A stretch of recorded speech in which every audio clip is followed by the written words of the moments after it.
Hello everyone, welcome to my channel. আমি সুপর্ণা। তো আজকে কিন্তু চলে এসেছি নতুন আরেকটি রেসিপি নিয়ে। তো তোমরা দেখতেই পাচ্ছ, তার জন্য কিন্তু এখানে সব উপকরণ আমি সাজিয়ে নিয়েছি। আজকের রেসিপিটা কিন্তু মূলত হচ্ছে যাদের ঠান্ডা লেগেছে, সর্দি বা কফ জমেছে বুকে বা কাশি হচ্ছে প্রচণ্ড, এই রেসিপিটা কিন্তু আজকে মূলত তাদের জন্যে। কারণ সবসময় কিন্তু কাশির ওষুধ খাওয়া ভালো না, আর আমরা জানি এখন সিজনাল ফিভার হচ্ছে, সে কারণে কিন্তু প্রায় ঘরে ঘরে সবারই হচ্ছে। তো তোমরা এই টোটকাটা যদি ফলো করো বা এই রেসিপিটা যদি ফলো করো, তোমাদের কিন্তু 2 থেকে 3 দিনে কাশি চলে যাবে, একদম গ্যারান্টি।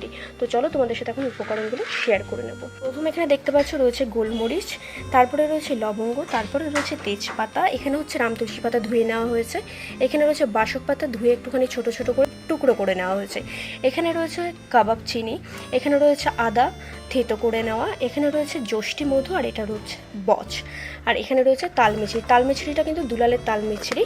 তো এই টোটাল উপকরণ আমাদের লাগবে। আর এখানে রয়েছে 1 লিটার জল, এটাকে শুকিয়ে 250 করতে হবে। তো আর তোমাদের এই বলে দিই, যষ্টি মধু তারপরে বচ এগুলো কোথায় পাবে, এগুলো হচ্ছে তোমরা দশকর্মার দোকানে কিন্তু গিয়ে বললেই পেয়ে যাবে। তো আমি ডেসক্রিপশনে সবকটার নাম মেনশন করে দেবো। তো চলো দেখতে থাকো এখন এটা আমি কিভাবে তৈরি করে নিচ্ছি। বন্ধুরা, এখন আমি এই উপকরণগুলো সব এই জলের মধ্যে দিয়ে দেবো। আগে বলে দিই, এখানে হচ্ছে 1 লিটার জল আছে, এটাকে কিন্তু শুকিয়ে আমাদের 250 জল করতে হবে। তো প্রথমে দিয়ে দেবো হচ্ছে এই আদা থেতো করা, যে আদাটা আমাদের ছিল এটা দিয়ে দিলাম।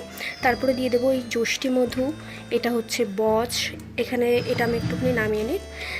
তারপরে দিয়ে দেবো হচ্ছে এই কাবাব চিনিটা, পুরোটা দিয়ে দেবো। আর তোমরা কিন্তু পরিমাণ বুঝে নেবে, যেমন আমি 1 লিটার জল নিচ্ছি, কিন্তু 1 লিটার জলকে শুকিয়ে 250 করবো। আর এখানে এটা দিয়ে দিলাম আমি গোলমরিচ।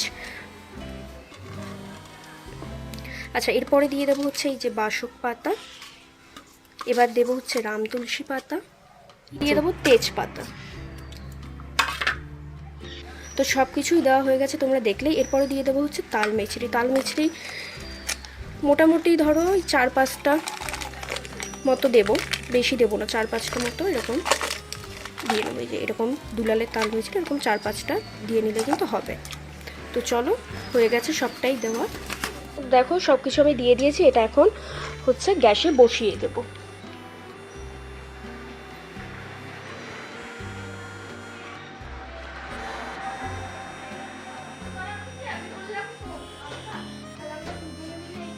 তো দেখো এখানে এখন আমি হচ্ছে এটা গ্যাসে বসিয়ে দিচ্ছি, আর এখানে ঢাকনা দিয়ে দেবো।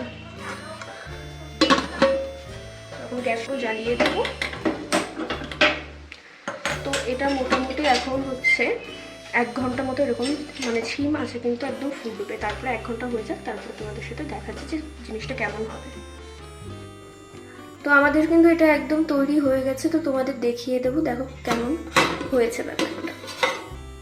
তো এই যে আজকে মেন রেসিপি, যেটা সর্দি কাশির জন্য আমি তোমাদের দেখালাম, তো এটা খেলে কিন্তু একদম সর্দি কাশি 2 থেকে 3 দিনের মধ্যে কমে যাবে। যার কম আছে তার তো 1-2 দিনেই তোমরা দেখতে পারবে। আর এটা পুরো ছেঁকে নিয়ে খেয়ে নিতে হবে, এরপরে আর কোনো স্টেপ নেই।